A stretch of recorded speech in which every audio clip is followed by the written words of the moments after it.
काम करने की। बबलू तुझे कुछ हो गया तो? हजारों लोग इस बीमारी को हराकर ठीक हो चुके हैं, और अगर किसी कारण मुझे ये बीमारी हो भी जाए तो सरकार ने अस्पताल में हमारे इलाज के लिए पर्याप्त व्यवस्था कर रखी है। ये घबराने का वक्त नहीं, एक दूसरे का हौसला बढ़ाने का वक्त है। अरे ऐसे क्या देख रहा है? तू काम पे जाएगा, मैं नहीं जाऊंगा, नाक नहीं कट जाएगी मेरी। चलो। मास्क। हाँ मास्क मास्क मास्क। अरे नाक तो ढक लो। हाँ हाँ। कोरोना वायरस से हमें लड़ाई जारी रखनी पड़ेगी, और उससे डर कर नहीं, पूरी सावधानी के साथ डट कर चलिए। रुकी जिंदगी को आगे बढ़ाएं, देश को आत्मनिर्भर बनाएं। जय हिंद।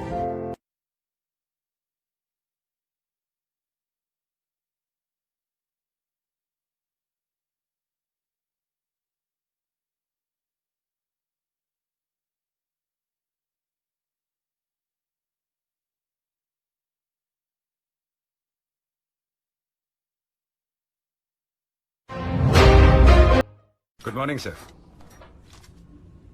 आप कौन? सर मैं आपका नया बॉडीगार्ड सेतु। सेतु? लेकिन मेरे पास तो ऑलरेडी बॉडीगार्ड्स हैं। सर मैं एक अलग टाइप का बॉडीगार्ड हूँ। कोरोना वायरस से आपकी बॉडी को सिर्फ सेतु ही गार्ड कर सकता है। कोरोना वायरस से? वो कैसे? सर वो ऐसे कि मैं आपको पहले ही बता देता हूँ कि आपको कोरोना वायरस से कोई खतरा तो नहीं। अच्छा, आपके आसपास कोई कोरोना पॉजिटिव हो तो मैं आपको पहले ही अलर्ट कर देता हूँ।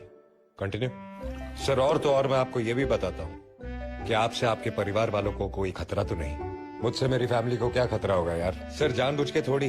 अगर अनजाने में आप किसी कोरोना पॉजिटिव इंसान के टच में आ गए तो मैं आपको फौरन अलर्ट कर दूंगा, ताकि कहीं आप इस बीमारी को अपनी फैमिली तक न पहुंचा दें। और ये सब सिर्फ मेरे लिए। सिर्फ आपके लिए ही नहीं सर, भारत सरकार ने मुझे 130 करोड़ हिंदुस्तानियों की रक्षा के लिए हर एक का पर्सनल बॉडीगार्ड बनाया है। अरे कहां गया? टेंशन मत लीजिए सर, हर वक्त आपके फोन में एक ऐप बनकर रहूंगा। आप भी आज और अभी आरोग्य सेतु ऐप डाउनलोड करें। सेतु मेरा बॉडीगार्ड है, और आपका भी।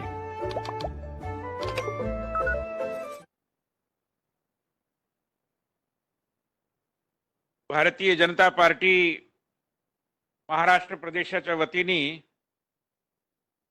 आज आयोजित होत असलेल्या या तिसऱ्या महाराष्ट्र जनसंवाद रॅलीमध्ये मुंबई आणि कोकण या भागातल्या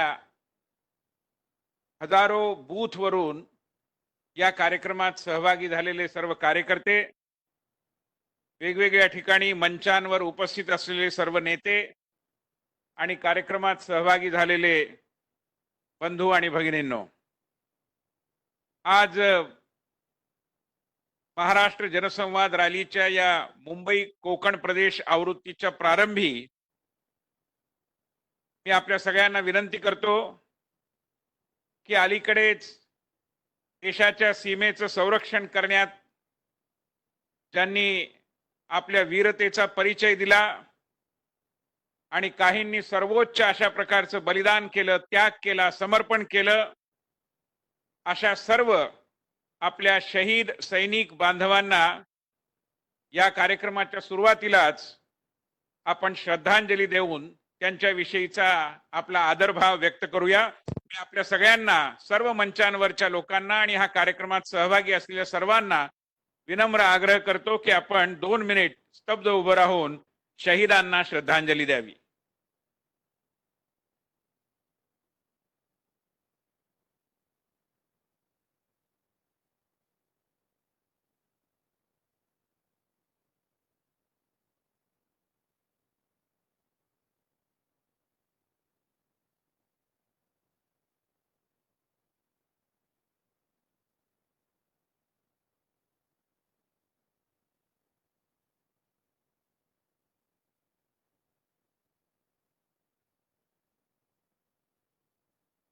धन्यवाद।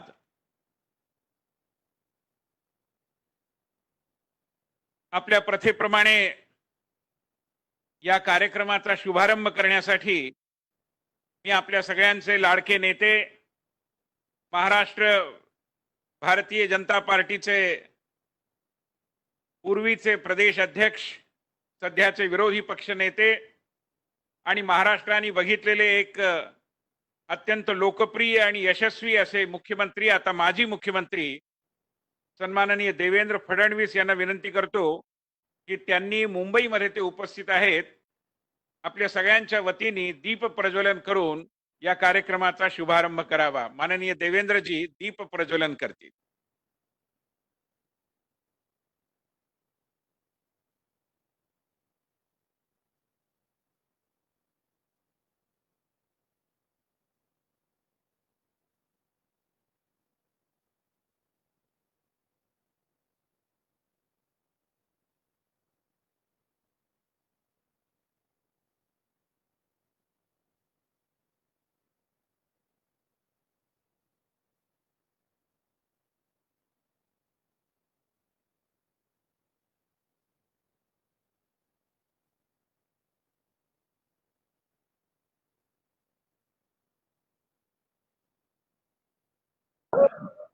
दीप प्रज्वलनानंतर आपण आता कार्यक्रमाच्या पुढच्या टप्प्याकडे वळतो आहोत.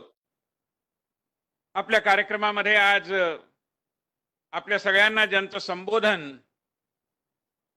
ऐकण्याचा योग आलेला आहे, अशा आपल्या सगळ्यांच्या परिचित भारतीय जनता पार्टीच्या एक ज्येष्ठ नेत्या आणि केंद्रामध्ये सध्या महिला, बालकल्याण आणि वस्त्रोद्योग या विषयाचं मंत्रिपद सांभाळणाऱ्या नामदार माननीय स्मृती इराणीजी, त्याचबरोबर विविध ठिकाणी मुंबईत आणि सिंधुदुर्गमध्ये मंचांवर उपस्थित असलेले सर्व मान्यवर, प्रदेशाचे अध्यक्ष माननीय चंद्रकांतदादा पाटील, माननीय माजी मुख्यमंत्री देवेंद्रजी फडणवीस, माननीय माजी मुख्यमंत्री नारायणजी राणे, माननीय विरोधी पक्षनेते प्रवीणजी दरेकर आणि अन्य सर्व नेते मंडळी, त्याचबरोबर जे विशेषत्वाने या कार्यक्रमामध्ये आपापल्या ठिकाणाहून उपस्थित आहेत असे माननीय केंद्रीय मंत्री पियुषजी गोयल, महाराष्ट्र प्रदेशाच्या भारतीय जनता पार्टीच्या प्रभारी आणि राष्ट्रीय सरचिटणीस सरोज दीदी पांडे,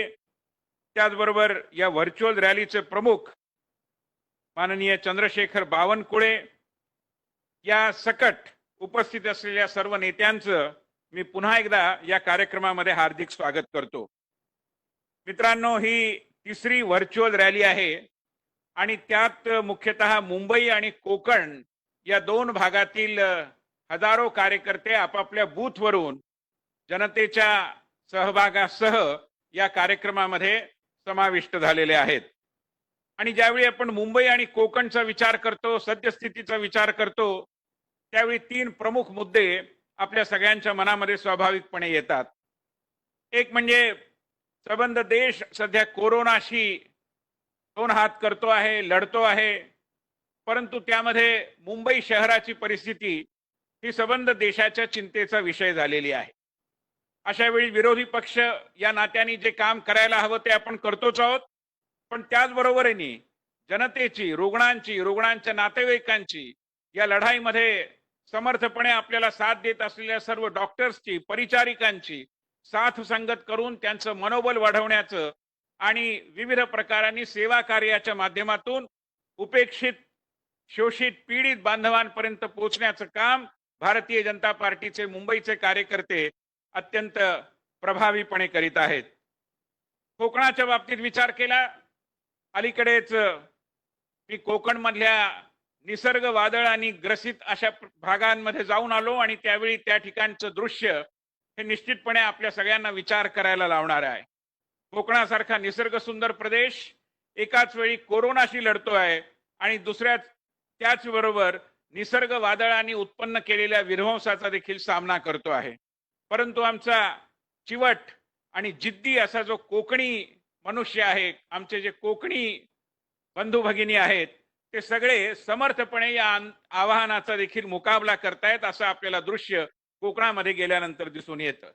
त्यामुळे एकाच वेळेला कोरोना आणि कोरोनाच्या संकटावर मात करण्याची जिद्द, निसर्गासारख्या आसमानी संकटाचा मुकाबला करण्याचा निर्धार आणि त्याच वेळी सीमेवर आपल्या शेजारी राष्ट्रांनी आपल्याला एक प्रकारे आव्हान देण्याची केलेली भाषा आणि कृती, या एका संमिश्र वातावरणामध्ये आपण या जनसंवाद रॅलीमध्ये सहभागी झालेलो आहोत. आपल्याला सगळ्यांना माहिती आहे की भारताचे शूरवीर जवान, आपले अनेक सैनिक सीमेवरती भारतीय सैन्याचे प्रतिनिधी म्हणून, भारतीय सैन्याचे सदस्य म्हणून सीमेचं संरक्षण करण्यात व्यस्त आहेत. आणि दुसऱ्या वेळी दुसरीकडे आपण पाहतो की आपल्या देशातला प्रमुख विरोधी पक्ष हा जणू काही सीमेवरचं युद्ध हे चीनशी आहे ही गोष्ट विसरून भारतीय जनता पार्टीशी उभा दावा मांडल्यासारखा आपल्यालाच एक प्रकारे या सगळ्या विषयामध्ये वादंगामध्ये ओढण्याचा प्रयत्न करतो आहे. आणि या सगळ्या वातावरणामध्ये जनतेची प्रतिक्रिया ही स्वाभाविकपणे सीमेवर लढणाऱ्या सैनिकांच्या पाठीशी उभे राहण्याची आणि त्या सैनिकांचं मनोबल वाढवणाऱ्या केंद्र सरकारच्या आणि माननीय पंतप्रधान नरेंद्र मोदी यांच्या पाठीशी उभं राहण्याची आहे. अशा वातावरणामध्ये आपण या जनसंवाद रॅलीमध्ये एकाच वेळी केंद्र सरकारच्या प्रथम वर्ष पूर्तीच्या निमित्ताने कामाचा हिशोबही देतो आहोत आणि एक नवीन आत्मनिर्भरता पर्व जे देशामध्ये सुरू झालेला आहे त्या पर्वाचा जो एक नवीन अध्याय सुरू झाला आहे त्या अध्यायाची माहिती देखील लोकांना देतो आहोत. अशा या कार्यक्रमामध्ये सुरुवातीला श्रीमती स्मृती इराणी आपल्यामध्ये उपस्थित आहेत. मी त्यांचं मनपूर्वक हार्दिक स्वागत आता करतो आणि त्यानंतर आपले कोकण आणि मुंबई मंचावरती जे सगळे नेते उपस्थित आहेत त्यांचा परिचय करून देण्याची विनंती मी मनोजजी कोटक यांना करतो. स्मृतीजींचा मी परिचय करून देणार आहे तो त्यांना भाषणाला बोलावण्यापूर्वी, पण तत्पूर्वी त्या या कार्यक्रमामध्ये सहभागी झाल्या. या निमित्ताने संपूर्ण महाराष्ट्राच्या वतीने मी श्रीमती स्मृती इराणी यांचं भारतीय जनता पार्टीचा पटका त्यांना प्रस्तुत करून त्यांचं हार्दिक स्वागत करतो. त्यानंतर मनोज कोटक यांनी दोन्ही मंचावर उपस्थित असलेल्या सर्व नेत्यांचा संक्षिप्त परिचय करून द्यावा. त्यानंतर आपण कार्यक्रमाच्या पुढच्या टप्प्याकडे वळू.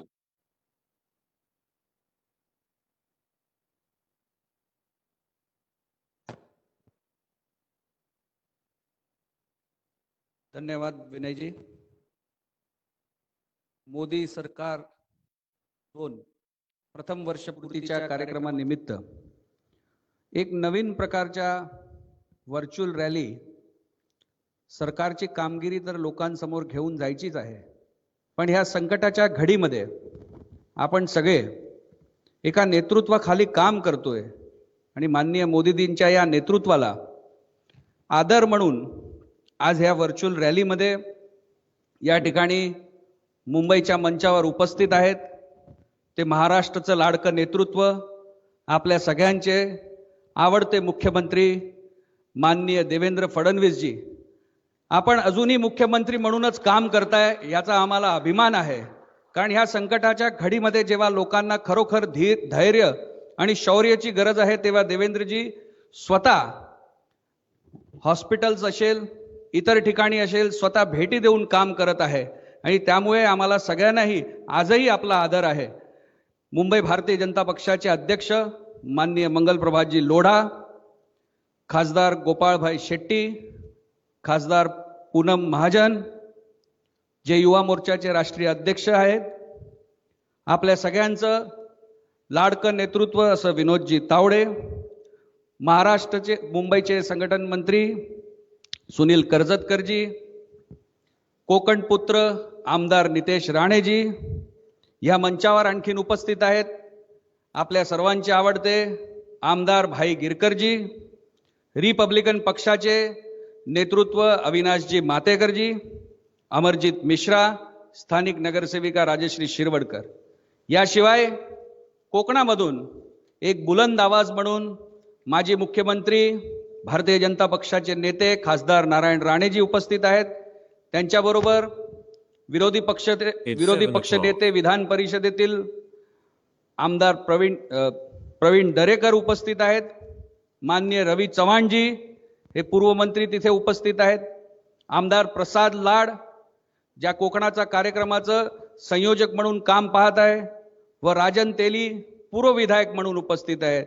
आणि आपल्याबरोबर एक वेबलिंकच्या माध्यमाने आदरणीय महाराष्ट्र भारतीय जनता पक्षाचे अध्यक्ष चंद्रकांत दादा पाटील देखील आहेत. चंद्रशेखर बावनकुळे जे या व्हर्च्युअल रॅलीचे प्रमुख आहे ते देखील आपल्याबरोबर उपस्थित आहे.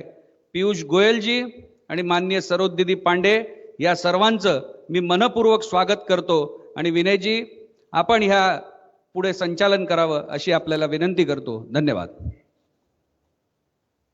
धन्यवाद मनोजजी.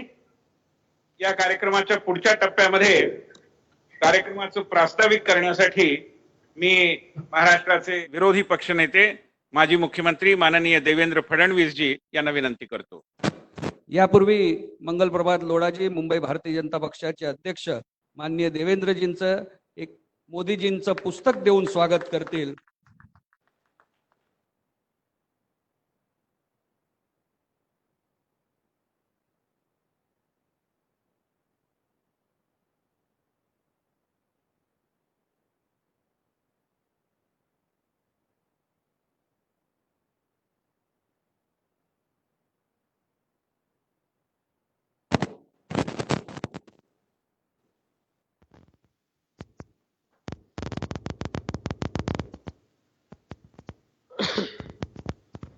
हिंदवी स्वराज्याचे सरसंस्थापक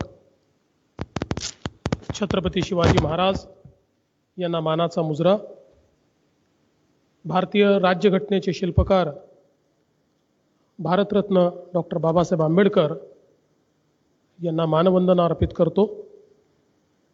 त्याचप्रमाणे भारताच्या सीमेवर लढताना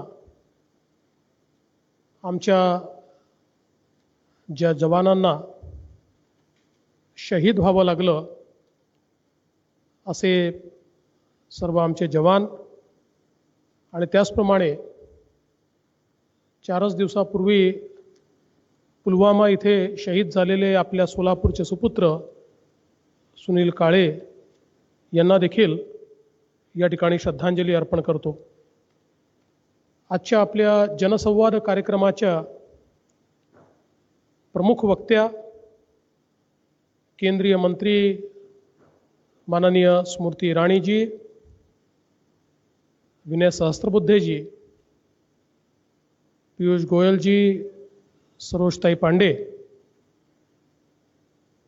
त्याचप्रमाणे आपल्यासोबत उपस्थित असलेले महाराष्ट्र भारतीय जनता पक्षाचे अध्यक्ष चंद्रकांतदादा पाटील, सन्माननीय मंगल प्रभात लोढाजी, पूनमताई महाजन, गोपाळ शेट्टीजी, मनोज कोटकजी, विनोद तावडेजी, अविनाश महातेकरजी, नितेश राणेजी, भाई गिरकरजी, अमरजित मिश्राजी,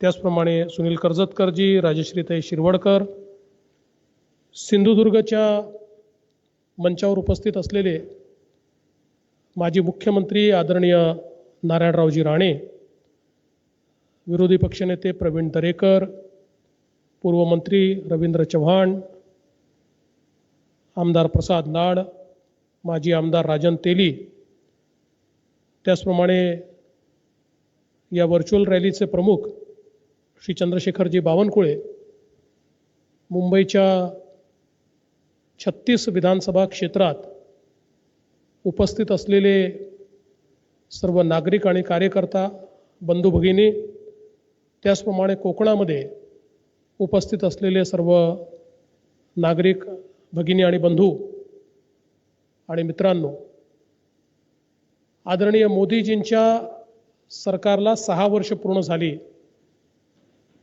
आणि दुसऱ्या पर्वाच्या सरकारला 1 वर्ष पूर्ण झालं.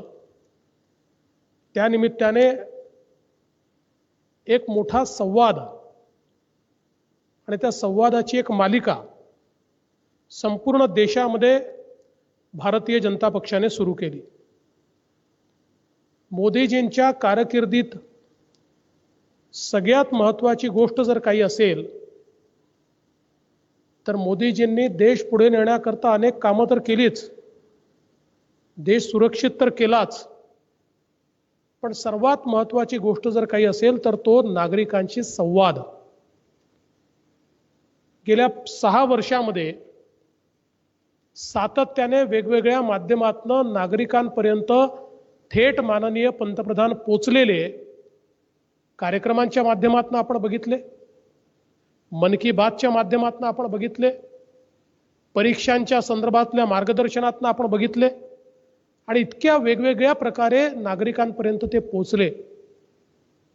आणि मोदीजींच्या यशाची गुरुकिल्ली देखील हीच आहे. साधारणपणे आपण यापूर्वी अनेक सरकारं बघितली सरकारचा कार्यक्रम, सरकारची योजना ही खालपर्यंत पोहोचणं अत्यंत कठीण असतं. पण मोदीजींनी प्रत्येक योजना खालपर्यंत पोहोचवली.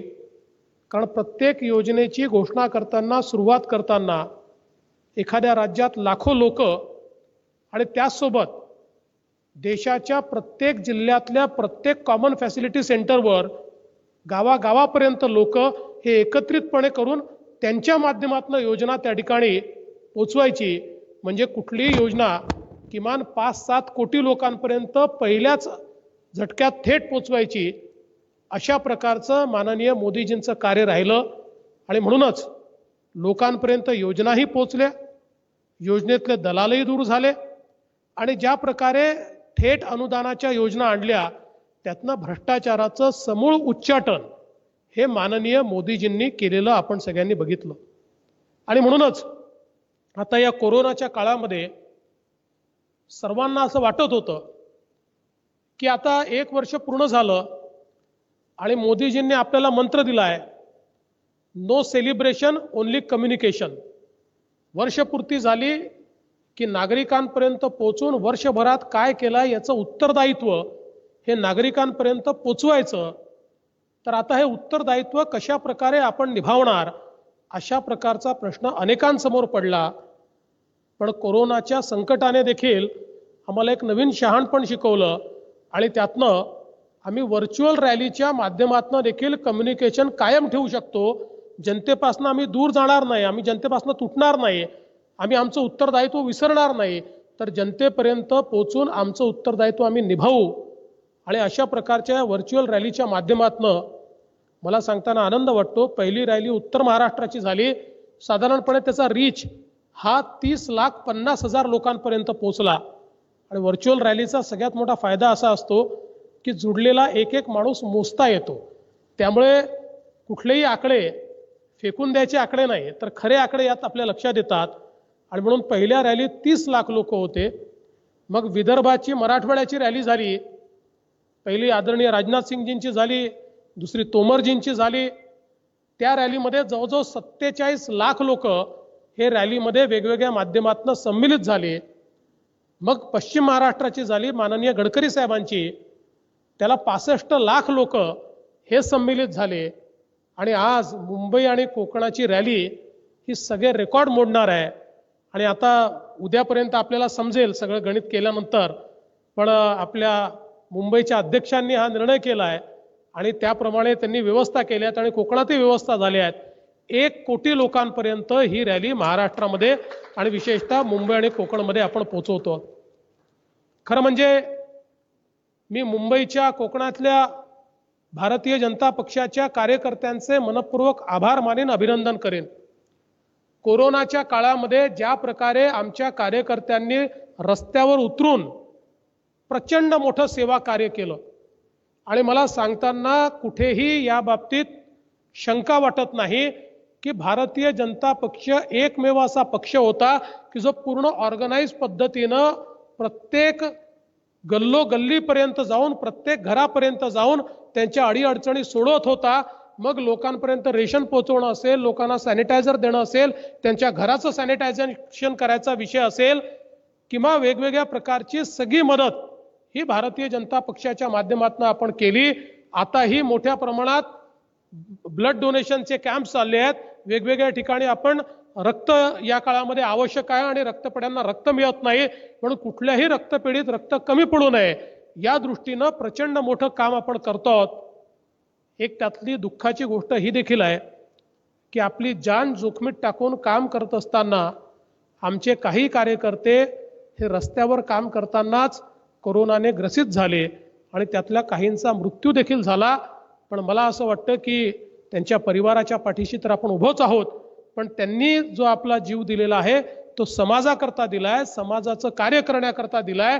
आणि म्हणून त्यांचा आम्हाला अभिमान आहे की भारतीय जनता पक्षामध्ये असे कार्यकर्ते आहेत की ज्यांनी समाजाकरता आपला जीव धोक्यात घालून समाजाची सेवा या कोरोनाच्या काळामध्ये केली. निसर्ग चक्रीवादळ कोकणामध्ये आलं आणि निसर्ग चक्रीवादळामध्ये सगळ्यात पहिल्यांदा धावून जाणारा पक्ष जर कुठला असेल तर तो भारतीय जनता पक्ष होता. अगदी सरकारी यंत्रणा पोचायच्या आत भारतीय जनता पक्षाने आपलं सेवा कार्य सुरू केलं. मुंबईने तात्काळ 14 ट्रक वेगवेगळ्या प्रकारचं जे काही सामुग्री, तिथे लाईटची आवश्यकता होती, पत्र्यांची आवश्यकता होती, शेडची आवश्यकता होती, अशी सगळी सामुग्री ही कोकणापर्यंत पोहोचवली. आणि त्यानंतर सातत्याने माननीय आमच्या चंद्रकांत दादांच्या नेतृत्वात, मंगलजींच्या नेतृत्वात सगळे आमचे लोक हे मोठ्या प्रमाणात त्या ठिकाणी काम करतायत. आणि आजही इतक्या मोठ्या प्रमाणात हे सेवा कार्य चाललंय. खरं म्हणजे माननीय मोदीजींनी आणि आपले राष्ट्रीय अध्यक्ष नड्डाजींनी या संपूर्ण काळामध्ये सेवा कार्याची एक वेगळी सवय ही भारतीय जनता पक्षाला लावली. ती आपल्याकडे होतीच, पण आता भारतीय जनता पक्षाला सांगण्याची आवश्यकता पडत नाही. समाज अडचणीत दिसला तर भारतीय जनता पक्षाचा कार्यकर्ता रस्त्यावर आहे, तो त्याची मदत करतो आहे, आपल्या जीवाची पर्वा न करता मदत करतो आहे. आणि म्हणून अशा सगळ्या मुंबई असेल, कोकण असेल किंवा उर्वरित महाराष्ट्र असेल, भारतीय जनता पक्षाच्या कार्यकर्त्यांचा मला प्रचंड अभिमान वाटतो. आज आपण बघितलं 6 वर्ष मोदीजींच्या सरकारला झाले, दुसऱ्या पर्वाला 1 वर्ष झालं. आणि मोदीजींच्या सरकारच्या दुसऱ्या पर्वामध्ये सगळ्यात महत्त्वाचं जर काही असेल तर अनेक वेळा आपण पाहतो की अनेक राजकीय पक्षांच्या कथनी आणि करणीमध्ये अंतर असतं. त्यांच्या ज्या गोष्टी सांगण्याच्या असतात त्या करण्याच्या नसतात. अनेक वेळा ते सांगतात की आयडिओलॉजी तर फक्त पेपरवर लिहिण्याची गोष्ट असते, ती अंमलात आणता आली तर आम्ही आणू. पण आम्ही सातत्याने सांगत होतो की ज्या क्षणी आम्हाला लोकसभेत आणि राज्यसभेत ही परिस्थिती येईल की आम्ही आयडिओलॉजीच्या दृष्टीनं, राष्ट्रवादाच्या दृष्टीनं ज्या गोष्टी सांगतो त्या करण्याची ज्या दिवशी आमच्याकडे संख्याबळ येईल त्या दिवशी ते आम्ही करून दाखवू. आणि माननीय मोदीजींनी करून दाखवलं. मग 370 कलम रद्द करणं असेल, राम मंदिराचा मुद्दा असेल, सिटिझनशिप ऍक्ट असेल, किंवा आमच्या मुस्लिम महिलांकरता 3 तलाकचा विषय असेल, आतंकवादाच्या विरोधात एक महत्त्वपूर्ण अशा प्रकारचा कायदा असेल, बँकांचं विलिनीकरण असेल, मोठ्या प्रमाणात SMEचं काम असेल, प्रत्येक गोष्ट ज्या प्रकारे या ठिकाणी सांगितली, इतके वर्ष जे बोललो ते करून दाखवलं. आणि संधी मिळाल्यानंतर वाट बघितली नाही.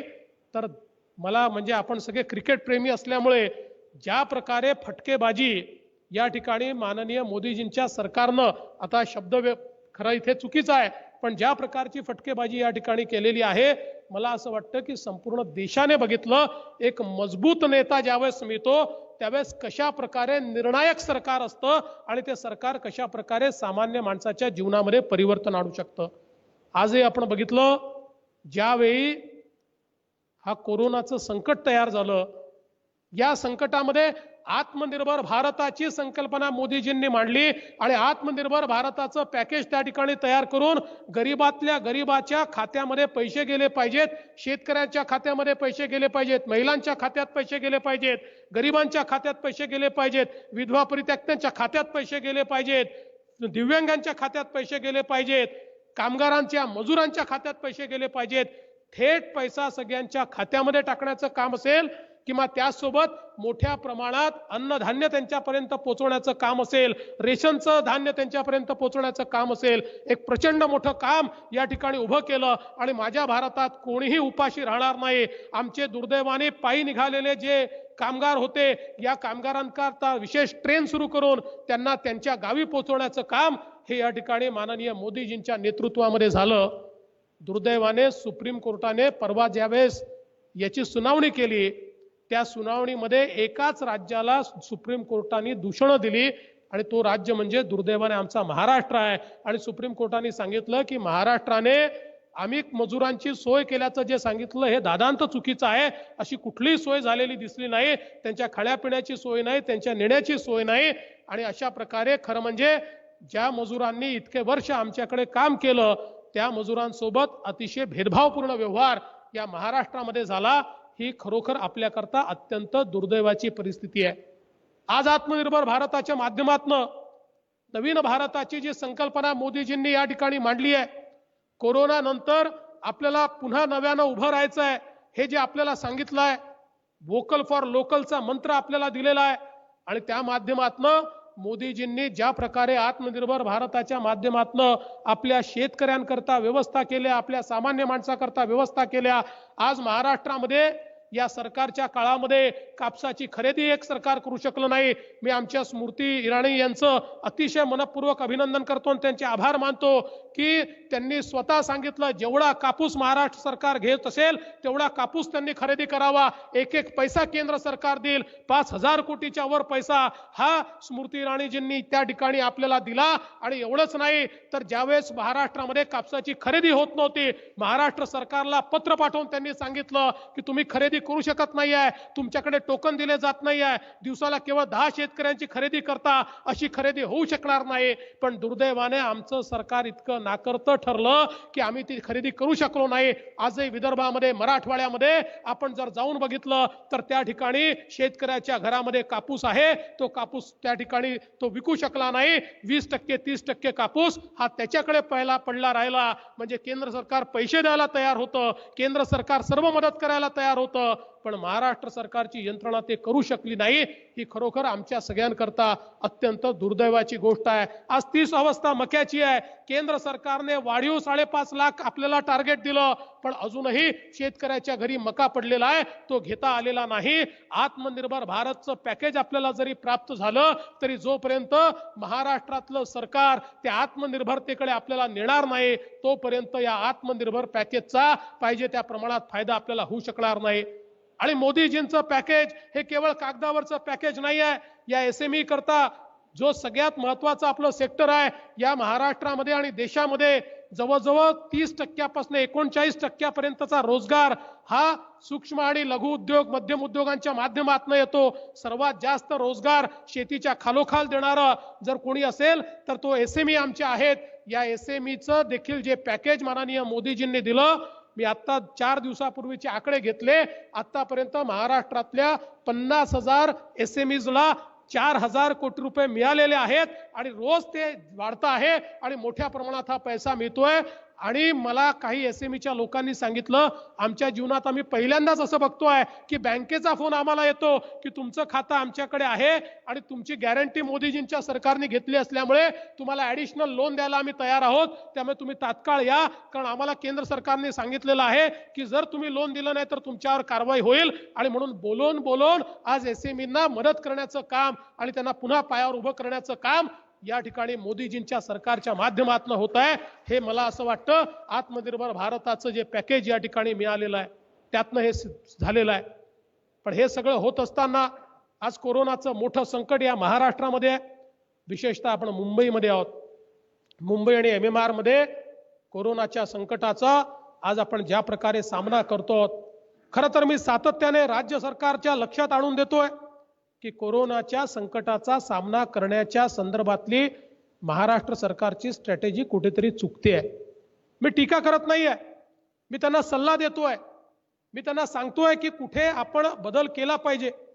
आज आपण बघा, देशामध्ये एकूण जेवढ्या टेस्ट झाल्या, एकूण टेस्ट जेवढ्या झाल्या त्या टेस्टमध्ये पॉझिटिव्हिटीचं म्हणजे संक्रमणाचं प्रमाण किती आहे, तर देशामध्ये संक्रमणाचं प्रमाण 6.4% आहे. महाराष्ट्रामध्ये ते किती आहे? महाराष्ट्रामध्ये ते जवळजवळ 18-19% आहे. आणि मुंबईमध्ये ते किती आहे, तर गेले काही दिवस आपण बघितलं तर मुंबईमध्ये ते 22%, 25%, 27%, काही तर आठवडे असे आहेत की 42% पर्यंत ते संक्रमण वर गेलेलं आहे. आणि MMR रिजनची एक महानगरपालिका जर आपण बघितली, कुठे 30% आहे, कुठे 35% आहे, कुठे 45% आहे. इतकं प्रचंड संक्रमण या ठिकाणी वाढलेलं असताना दुर्दैवाने टेस्ट कमी करणं ही जर सरकारची स्ट्रॅटेजी असेल तर त्यातनं मोठ्या अडचणी तयार होणार आहेत. कारण टेस्ट कमी केल्या तर जे एसिम्प्टोमॅटिक पेशंट्स आहेत त्यांना कधीच कळणार नाही की आपल्याला कोरोना आहे. ते अन्य लोकांना कोरोनाची लागण करतील, त्यांना तर काही होणार नाही, पण ज्यांना कोमॉर्बिडिटी आहे असे मात्र त्या कोरोनाच्या लागणीमुळे मृत्यूकडे जातील. आणि हीच परिस्थिती आज आपल्याला पाहायला मिळते. मुंबईमध्ये सातत्याने 4, 4.5, 5,000च्या वर टेस्टिंगच करायचं नाही. आज बघा, दिल्लीमध्ये 21,000 टेस्ट रोज होत आहेत आणि 21,000 टेस्टमध्ये साधारणपणे त्या ठिकाणी 3,000, 3,500 एवढे संक्रमित पेशंट आपल्याला मिळतात. मुंबईमध्ये आपण मात्र 4, 4,500 टेस्ट करतो आणि त्यात 1,200, 1,300, 1,500 कधी 2,000 पर्यंत हे पेशंट्स त्या ठिकाणी चाललेले आहेत. याचा अर्थ असा आहे की आम्ही कमी टेस्टिंगनी नंबर सप्रेस करू शकतो, पण कमी टेस्टिंगनी नंबर जरी सप्रेस केला तरी देखील मृत्यूचं काय आज आपण बघितलं असेल एकूण देशात जेवढे मृत्यू झाले त्या मृत्यूच्या 46% मृत्यू एकट्या महाराष्ट्रामध्ये झालेले आहेत. याचं कारण आणि त्यातही प्रामुख्याने मृत्यू हे मुंबईमध्ये झालेले आहेत. याचं कारण आमची स्ट्रॅटेजी ही नंबर दडवण्याची आहे. आम्ही कोरोनाची लढाई ही कोरोनाशी करत नाहीये, आम्ही संक्रमणाशी करत नाहीये. आमची लढाई ही नंबरशी चाललेली आहे. किती संख्या वाढली, किती कमी झाली, याच्या संदर्भात जर आम्ही लढाई करत राहिलो तर ही लढाई यशस्वी होणार नाही. आणि म्हणून जास्तीत जास्त टेस्टिंग करून, ज्या लोक असिम्प्टोमॅटिक आहेत त्यांना आयसोलेट करून आणि ज्या लोकांना उपचाराची आवश्यकता आहे त्यांना उपचार देऊनच आम्ही ही लढाई जिंकू शकतो. पण दुर्दैवाने असं होताना दिसत नाही. आणि त्यामुळे मोठ्या प्रमाणात आता हे संक्रमण जवळजवळ संपूर्ण महाराष्ट्रामध्ये मोठ्या प्रमाणात वाढत आहे. एक आपण जर पूर्व विदर्भाचा भाग जर सोडला तर बाकी उर्वरित महाराष्ट्रामध्ये प्रचंड मोठ्या प्रमाणात जवळजवळ सगळ्या शहरांमध्ये हे संक्रमण वेगानं वाढत आहे. ही आमच्याकरता अत्यंत काळजीची अशा प्रकारची परिस्थिती आहे. आणि म्हणून मला असं वाटतं की महाराष्ट्रामध्ये विशेषतः मुंबईमध्ये यावर चांगली उपाययोजना झाली पाहिजे. योग्य प्रकारे टेस्टिंग झालं पाहिजे, लोकांना फॅसिलिटी मिळाल्या पाहिजे. आज ज्या प्रकारचा कोरोनाच्या काळातही भ्रष्टाचाराची प्रकरणं बाहेर येत आहेत, कोरोनाच्या लढाईमध्ये देखील जर भ्रष्टाचार होत असेल, कोरोनाच्या तयारीमध्ये देखील भ्रष्टाचार होत असेल आणि कोरोनाच्या खरेदीतही भ्रष्टाचार होत असेल, तर मला असं वाटतं की मग असं जर आपण म्हटलं की ईश्वरच मालक आहे, अशा प्रकारची अवस्था या ठिकाणी जी तयार होते आहे, मला असं वाटतं या सरकारने या संदर्भात गांभीर्याने लक्ष दिलं पाहिजे. होय, आम्ही सरकारला मदत करायला तयार आहोत, आम्ही सरकारला पाहिजे ती मदत द्यायला तयार आहोत, पण सरकारला देखील या लढाईमध्ये ताकदीनं उतरावं लागेल. आज आपण बघतोय कोकणामध्ये निसर्ग वादळाच्या नंतर जी प्रचंड अवस्था तयार झाली, जवळजवळ त्या वादळानंतर सर्व भारतीय जनता पक्षाचे आमदार कोकणामध्येच आहेत. सातत्याने एकेका मतदारसंघामध्ये, एकेका तालुक्यामध्ये बसून त्या ठिकाणी काय मदत करता येईल ती मदत मोठ्या प्रमाणात चाललेली आहे. आमचे विरोधी पक्षनेते त्या ठिकाणी गेले, त्यांच्यासोबत सगळे आमदार गेले, मी स्वतः गेलो. वेगवेगळ्या प्रकारची मदत आपण त्या ठिकाणी केली आहे. पण सरकारच्या मदतीचं काय? सरकारने जी मदत घोषित केली तितकी तुटपुंजी मदत आहे की गुंठ्यामध्ये जर ती मदत आपण बघितली तर 500 रुपये गुंठ्याची मदत ही कोकणी माणसाला त्या ठिकाणी दिली जाणार आहे. आजही कोकणाच्या बऱ्याच भागामध्ये इतके दिवस वादळाला होऊन गेले पण अजूनही लाईट आलेली नाही. त्यामुळे त्याही ठिकाणी मोठ्या प्रमाणात कुठेतरी आपल्या सरकारचं फेलियर हे आपल्याला पाहायला मिळत आहे. आमचे मासेमारी करणारे जे लोक आहेत यांना कुठली मदत अद्याप मिळालेली नाही. केवळ थातूर मातूर काही लोकांना, जवळच्या लोकांना चेक वाटपाचे कार्यक्रम करायचे आणि त्यानंतर मात्र मदत कुठेही दिसत नाही. ही अवस्था अत्यंत वाईट आहे. आणि म्हणून मला असं वाटतं की या संपूर्ण कोकणाला मोठ्या प्रमाणात मदत ही राज्य सरकारने केली पाहिजे. मी केंद्रीय मंत्र्यांचे आभार मानतो. आम्ही निसर्ग वादळ झाल्या 2 दिवसांनी माननीय तोमर साहेबांसोबत व्हिडिओ कॉन्फरन्सिंग केलं. त्यांना सांगितलं नारळाचं नुकसान झालंय, सुपारीचं नुकसान झालंय. त्यांनी तात्काळ राष्ट्रीय नारळ बोर्डाची टीम त्या ठिकाणी पाठवली आणि त्या टीमने आता नुकतंच त्या ठिकाणी जाऊन सर्व असेसमेंट केलाय आणि त्या संदर्भातली मदत केंद्र सरकार देखील देतोय. आता प्रश्न केंद्र आणि राज्याचा नाही आहे. खरं म्हणजे आत्मनिर्भर भारत पॅकेजच्या माध्यमातून महाराष्ट्राला 28,000 कोटी रुपये हे केंद्र सरकारने आतापर्यंत दिले आहेत आणि अजून पैसा महाराष्ट्राला मिळणार आहे. आता महाराष्ट्राने आणि केंद्र सरकारने हातात हात घालून काम करण्याची वेळ आहे. आज आपण बघतोय दिल्लीमध्ये दिल्लीचे मुख्यमंत्री अरविंद केजरीवालजी यांनी केंद्र सरकारची मदत घेतली आणि केंद्र सरकार आणि राज्य सरकार हातात हात घालून आज दिल्लीमध्ये त्या ठिकाणी काम करतायत, महानगरपालिका काम करतायत आणि एक चांगली लढाई कोरोना सोबत सुरू केली आहे. या ठिकाणी मात्र हे जे आघाडीचं सरकार आहे यातले अनेक मंत्री या केंद्र सरकारवर त्यांना दोष देणं याच्या व्यतिरिक्त काहीच करत नाही. आपलं कुठलं कर्तृत्व दाखवायला तयार नाही आणि केवळ केंद्र सरकारला दोष दिला जातोय. ज्या प्रकारे आज या लॉकडाऊन संपल्यानंतर विजेचे बिल लोकांना मिळत आहेत, ज्या प्रकारे वीज दरवाढ झालेली आहे, ज्या प्रकारे अक्षरशः लोकांच्या डोळ्यात पाणी येईल अशा प्रकारची वीज बिलांची अवस्था या ठिकाणी सावकारासारखी, म्हणजे मी पाहिलं ते आमचे माननीय मंत्री म्हणाले आम्ही सरकार आहोत, सावकार नाही, पण तुमचे बिल सावकारापेक्षा भयानक आहेत हे या सरकारला मला सांगायचं आहे. आणि म्हणून याही संदर्भात सरकारने कारवाई केली पाहिजे. मी पुन्हा एकदा सांगतो, आत्मनिर्भर भारत करण्याकरता मोदीजी प्रयत्न करतायत. पण त्या प्रयत्नामध्ये महाराष्ट्राला देखील अग्रेसर यावं लागेल, अग्रेसर भूमिका घ्यावी लागेल आणि महाराष्ट्राला देखील या आत्मनिर्भरतेचा मंत्र जपावा लागेल, वोकल फॉर लोकल व्हावं लागेल, तरच आपला देश पुढे जाऊ शकेल. मी या निमित्ताने पुन्हा एकदा आपल्या सगळ्यांच्या वतीनं मोदीजींच्या दुसऱ्या पर्वाच्या सरकारला शुभेच्छा देतो. कोरोनाच्या संकटामध्ये आपण सगळे मिळून लढू आणि आज ज्या प्रकारे आपले होम मिनिस्टर अमित भाई शाह यांनी सांगितलं की आम्ही चायनालाही हरू आणि चायनीज व्हायरसलाही हरू, मला विश्वास आहे की आम्ही चायनीज व्हायरसला हरवल्याशिवाय या ठिकाणी राहणार नाही. आमच्या जवानांनी चीनच्या सीमेवर 1 इंच जमीन जाऊ दिली नाही, आपलं बलिदान दिलं, आपला 1 इंच भूमीचा 1 तुकडा देखील गेलेला नाही आणि म्हणून अशा जवानांच्या पाठीशी तर उभे राहूच, पण त्याचसोबत या चीनी व्हायरसला हरवण्याकरता संपूर्ण देश एकत्रित ठेवू अशा प्रकारचा विश्वास व्यक्त करतो आणि माझं बोलणं संपवतो. धन्यवाद. जय हिंद, जय महाराष्ट्र.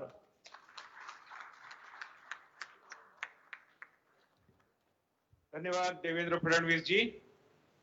हमारे मध्य में, जैसे कि मैंने प्रारंभ में बताया था, केंद्रीय मंत्री नामदार माननीय स्मृति ईरानी जी उपस्थित हैं. वैसे स्मृति जी का महाराष्ट्र के मुंबई हो, कोंकण हो, कार्यकर्ताओं को और भाजपा प्रेमियों को अलग से विस्तार से परिचय करा देने की आवश्यकता नहीं है. उन्होंने पहला चुनाव लोकसभा का दिल्ली से लड़ा था, वो कलकत्ते से भी कुछ ताल्लुक रखती है, मगर वो मूलतः मुंबई की है, ऐसा अगर मैं कहूं तो कोई उसमें अतिशयोक्ति नहीं होगी. और पहले वो भारतीय जनता पार्टी में विभिन्न पदों पर काम करती रही. उसके बाद भारतीय जनता पार्टी के राष्ट्रीय महिला मोर्चे के अध्यक्ष पद का दायित्व उन्होंने संभाला और 2014 में जैसे भारतीय जनता पार्टी की सरकार माननीय मोदी जी के नेतृत्व में स्थापन हुई, स्मृति जी किसी न किसी दायित्व का निर्वहन कर रही है. कैबिनेट मंत्री के रूप में मानव संसाधन विकास, सूचना और प्रसारण, और अभी वो महिला बाल कल्याण तथा वस्त्रोद्योग विकास का काम देख रही है.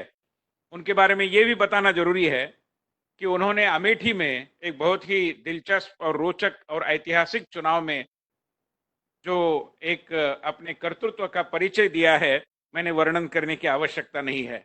अमेठी के मतदाताओं को कुछ लोग कहते थे कि आप घराने पर निर्भर रहिए. स्मृति जी ने वहां पर जाकर कह दिया कि अमेठी भी आत्मनिर्भर हो सकती है.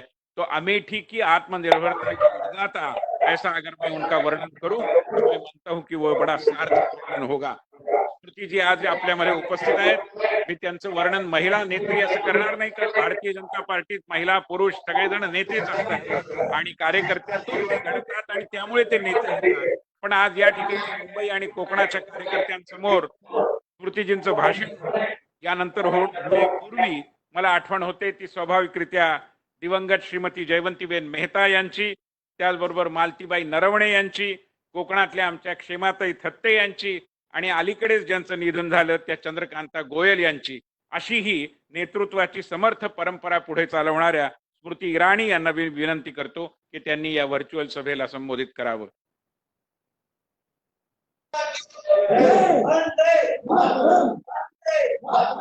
आज भाग्य मेरा कि मैं उस प्रदेश संगठन को संबोधित कर रही हूं जो 1.5 दशक तक मेरी कर्मभूमि रही. सौभाग्य कि जिस व्यक्ति के साथ साल 2003 में महाराष्ट्र में युवा मोर्चा में काम करने का सौभाग्य प्राप्त हुआ, आज वो माजी मुख्यमंत्री न सिर्फ महाराष्ट्र में बल्कि राष्ट्र भर में अपने सुशासन के लिए जाने जाते हैं. ऐसे देवेंद्र फडणवीस जी को आज इस कार्यक्रम में जुड़े हमारे प्रदेश अध्यक्ष जी को, साथ ही पूर्व मुख्यमंत्री नारायण राणे जी को, मंच पर विराजमान एवं आज वर्चुअली हमसे जुड़े सभी सांसदों को, सभी विधायकों को, सभी जनप्रतिनिधियों के साथ साथ संगठन के पदाधिकारी और विशेषतः संगठन के ऊर्जावान कार्यकर्ताओं को राष्ट्र की राजधानी से मैं नमन करती हूं, आप सबका अभिनंदन करती हूं। शायद ये अटपटा सा लगे कि वर्तमान परिस्थिति में जब वैश्विक महामारी कोरोना वायरस के आंकड़े देखे जाते हैं तो महाराष्ट्र संक्रमित की संख्या में पहले पायदान पर पाया जाता है। ऐसे में मेरा आप सबको अभिनंदन करना कुछ लोगों को शायद अटपटा लगे, लेकिन अभिनंदन है उन लोगों को जिन लोगों ने न सिर्फ डॉक्टर या नर्स की भूमिका में नहीं, बल्कि साथ ही स्वयंसेवी संस्थाओं के माध्यम से, भाजपा के संगठन के माध्यम से वैश्विक महामारी कोरोना से जूझने के लिए अपना योगदान दिया। आज उन लोगों का मनपूर्वक आभार और अभिनंदन करना चाहूंगी। एक कड़वा सत्य यह है कि मुंबई नगरी के बारे में जब जब चर्चा होती तब लोग कहते कि यह देश की आर्थिक राजधानी है, और आज जब मुंबई की चर्चा होती है तो हर रोज नागरिक इस चिंता में अपने आप को पाते हैं कि आज कोरोना से संक्रमित पेशेंट्स की नंबर कहां ज्यादा है, मुंबई में या दिल्ली में। ऐसे हालातों में आज मैं भारतीय जनता पार्टी और केंद्र की सरकार की ओर से महाराष्ट्र, विशेषतः मुंबई और कोंकण की जनता को आश्वस्त करना चाहती हूं कि इस वैश्विक महामारी से जूझने के लिए भारतीय जनता पार्टी का एक भी कार्यकर्ता आपको अकेला नहीं छोड़ेगा। आज उन परिवारों के प्रति संवेदना व्यक्त करती हूं जिसने इस महामारी में किसी अपने को खोया है। वर्तमान में अस्पतालों में अथवा घर पर अगर कोई उपचार प्राप्त कर रहा है तो उनके प्रति वो जल्द स्वस्थ हों, ऐसी शुभकामना प्रेषित करती हूं। वैश्विक महामारी कोरोना से जूझने के लिए माननीय प्रधानमंत्री जी ने विशेष हमारे कोरोना वॉरियर्स के संरक्षण के लिए 50 लाख रुपए का हेल्थ इंश्योरेंस कवर घोषित किया। इसी संदर्भ में जब देश भर से कहीं ना कहीं कोई समाचार आया कि कोरोना से जूझते हुए डॉक्टर या नर्स के ऊपर कानून व्यवस्था को भंग करके कोई प्रहार कर रहा है, तो माननीय प्रधानमंत्री जी के निर्देश अनुसार एक विशेष ऑर्डिनेंस लाया गया ताकि डॉक्टर्स और नर्सेस का संरक्षण हो सके। आज मेडिकल कम्युनिटी को, हेल्थ वॉरियर्स को मेरी ओर से मैं आश्वस्त करना चाहती हूं कि उनकी सेवाओं के प्रति न सिर्फ भारत सरकार को गर्व है, बल्कि साथ ही भारतीय जनता पार्टी का एक एक कार्यकर्ता उनकी सेवाओं के प्रति अपना आभार व्यक्त करता है। एक तरफ प्रधानमंत्री जी का नेतृत्व जो कानून का इस्तेमाल करते हैं ताकि प्रजा संरक्षित रहे, और दूसरी ओर दुर्भाग्यवश एक ऐसा समाचार आता है मुंबई से कि अगर मुंबई का नागरिक सोशल मीडिया के माध्यम से कोरोना वायरस की व्यवस्थाओं को लेकर अगर कोई प्रश्न उठाता है तो वहां पर प्रशासन नकेल को कसते हुए ये कहता है कि सोशल मीडिया पर व्यवस्थाओं पर प्रश्न चिन्ह लगाने वालों पर, प्रदेश की सरकार का खंडन करने वाले नागरिकों पर वहां का प्रशासन एक्शन लेगा। शायद इस बात का संकेत है कि धीरे धीरे कांग्रेस का कल्चर जो इमरजेंसी के कालखंड में पूरे राष्ट्र ने देखा, वो आज भी कांग्रेस की इस अघाड़ी में जनता को साक्षात दिखाई दे रहा है। अघाड़ी का कांग्रेसीकरण कार्यकर्ताओं के साथ साथ विशेष जनता के लिए दुखदाई था, क्योंकि जब चुनाव की घोषणा हुई थी तब भारतीय जनता पार्टी ने अपने सहयोगी दल के साथ ये घोषणा की थी कि कांग्रेस के भ्रष्टाचार को हम जड़ से मिटा देंगे। कौन जानता था कि चुनाव के बाद सत्ता की लालसा में वो लोग कांग्रेस से हाथ मिला लेंगे जिन लोगों ने जीवन भर कांग्रेस के भ्रष्टाचार के खिलाफ भारतीय जनता पार्टी के साथ आवाज उठाई। जनता के साथ हुआ ये धोखा देश भर में चर्चा का विषय बना, लेकिन माननीय प्रधानमंत्री जी ने विकास के प्रति अपनी प्रतिबद्धता को जाहिर करते हुए कहा, सरकार भले ही कांग्रेस के नेतृत्व में बनी हो, लेकिन जनता आज भी हमारे लिए वंदनीय है और उस जनता की हम निरंतर सेवा करते रहेंगे। सेवा की उसी श्रृंखला में जैसे ही वैश्विक महामारी कोरोना ने हिंदुस्तान के दरवाजे पर दस्तक दी, प्रधानमंत्री जी ने राष्ट्र से आह्वान किया जनता कर्फ्यू का। विपक्षी दलों ने उपहास उठाते हुए कहा कि इस जनता कर्फ्यू में जनता का सहयोग लेकर प्रधानमंत्री जी को क्या लाभ है? क्यों हमारे स्वास्थ्य कर्मियों को प्रोत्साहित करने के लिए दीप जलाया जाए या थाली बजाई जाए? शायद विपक्ष की इस संकुचित मानसिकता का यह प्रमाण है कि वो समझ नहीं पाए कि आज हिंदुस्तान में एक ऐसा नेतृत्व है जो जनता से मात्र 5 साल में एक बार नहीं मिलता, बल्कि परस्पर संपर्क और संवाद जनता से बनाए रखता है। और संपर्क और संवाद की उसी श्रृंखला में आज वर्चुअल रैली के माध्यम से हम विशेषतः मुंबई और कोंकण प्रांत को संबोधित कर पा रहे हैं। जैसा कि देवेंद्र भाई ने कहा, नॉट सेलिब्रेशन बट कम्युनिकेशन।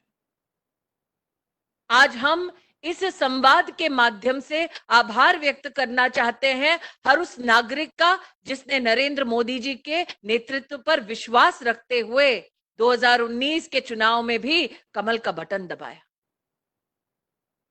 आज इस संवाद के माध्यम से हम चरण वंदन करते हैं उन कार्यकर्ताओं का जिन्होंने वर्षों वर्ष तक संघर्ष किया ताकि कमल का फूल खिले। आज उन्हें आभार व्यक्त करने का ये मौका है। जनता कर्फ्यू में जिस प्रकार से जनता ने सहयोग दिया, तत्पश्चात प्रधानमंत्री जी ने लॉकडाउन की निश्चित घोषणा की, लेकिन साथ ही गरीब कल्याण पैकेज की भी घोषणा हुई। 1,70,000 करोड़ से भी ज्यादा का ये पैकेज राष्ट्र के इतिहास में पहली बार भारत सरकार का संकल्प दिखा कि हम 80 करोड़ नागरिकों तक 3 महीने का अनाज पहुंचाएंगे। कांग्रेस का कार्यकाल होता केंद्र में तो ये सोच ना संभव थी, ना ये कार्य संभव था, लेकिन 80 करोड़ नागरिकों तक राशन पहुंचाया गया। ये इस बात का प्रमाण है कि आपने जब नरेंद्र मोदी को आशीर्वाद दिया चुनाव में, वो आशीर्वाद जनता के लिए फला। आत्मनिर्भर भारत पैकेज की घोषणा हुई। मुझे आज भी याद है विपक्षी पार्टियां और विशेष वो सज्जन जिनको अमेठी से रुखसत करने का मुझे सौभाग्य प्राप्त हुआ, वो कहते किसी ना किसी वेबिनार में कि 2% दे दो जीडीपी का, 3% दे दो। कल्पना उन्होंने ये नहीं की कि राष्ट्र को आत्मनिर्भर बनाने के लिए लगभग 10% जीडीपी का पैकेज के रूप में प्रधानमंत्री प्रेषित कर सकते हैं। ये कल्पना इसलिए संभव नहीं थी कांग्रेस के नेतृत्व के लिए क्योंकि वो स्वयं संकुचित सोच के मारे हैं।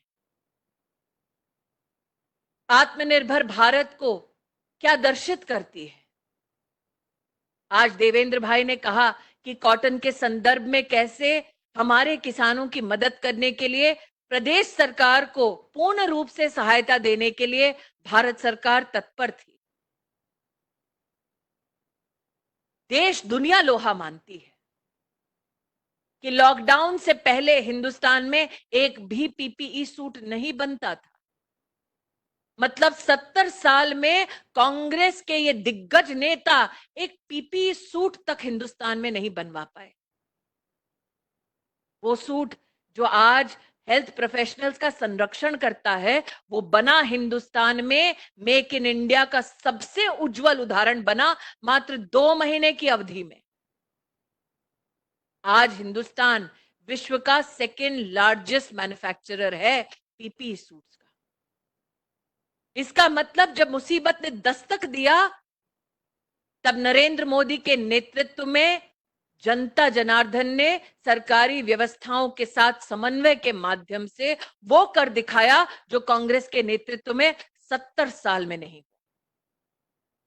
इसलिए आज जब आत्मनिर्भर भारत का माननीय प्रधानमंत्री जी आह्वान करते हैं, तो उसके पीछे ये ठोस उदाहरण है जो हम जनता के सम्मुख प्रस्तुत कर पाए हैं। मुझे आज भी याद है साल 2014 में जब पहली बार प्रधानमंत्री जी देश की संसद में प्रवेश कर रहे थे, तो उन्होंने चौखट पर अपना शीश झुकाया था और अपने आप को देश का प्रधान सेवक घोषित किया था। उपहास किया था कांग्रेस वालों ने, सिर्फ 14 में नहीं बल्कि उस चुनाव से भी पहले, और कहा था कि एक चाय वाला कभी भी देश का प्रधानमंत्री नहीं बन सकता। कांग्रेस का वो घमंड कि एक साधारण सरल गरीब परिवार का व्यक्ति राष्ट्र के सर्वोच्च पद पर नहीं पहुंच सकता, उस घमंड को चकनाचूर किया देश की जनता ने, महाराष्ट्र की जनता ने।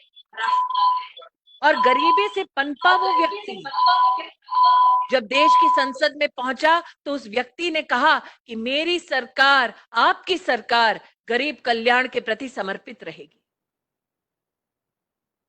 समर्पण की वो भावना कहां कहां प्रतिबिंबित हुई, याद होगा आपको वो पल जब कांग्रेस के एक नेता ने सार्वजनिक तौर पर कहा कि मैं क्या करूं, दिल्ली से तिजोरी से 1 रुपया निकलता है तो गांव तक पहुंचते पहुंचते 10 पैसा हो जाता है। वर्षों वर्ष तक यह चर्चा का विषय रहा, लेकिन समाधान कभी कांग्रेस पार्टी ने नहीं दिया। प्रधानमंत्री जब नरेंद्र भाई मोदी बने, तब उन्होंने कहा कि अगर तिजोरी से सीधा रुपया गरीब के पास पहुंचाना है तो उसका बैंक का खाता होना अनिवार्य है।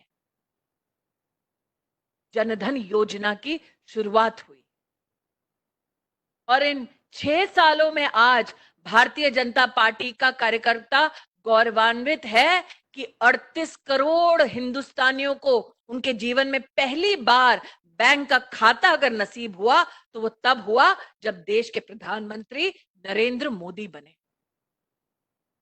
मुझे आज भी याद है जब जनधन का खाता खुला था, तब कुछ विपक्षी पार्टियों के नेताओं ने कहा था इसका फायदा क्या है।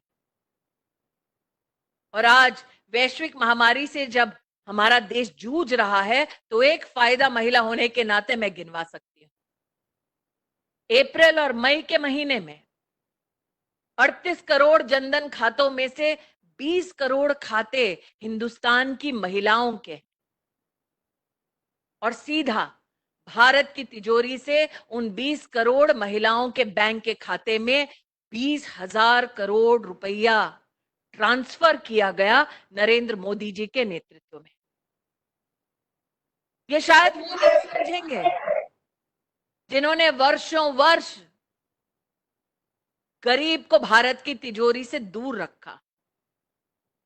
ये वो समझेंगे जिन्होंने कमल का बटन दबाकर ये विश्वास व्यक्त किया कि अब व्यवस्थाएं बदलेंगी, पारदर्शिता से सरकार चलेगी।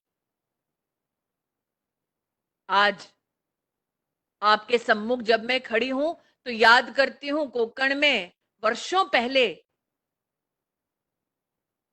एक कार्यक्रम में जाकर जब संबोधन किया तो वहां की बहनों ने आकर मुझसे कहा कि शाम की रोटी बनाने के लिए जल्दी घर जाना है। क्यों?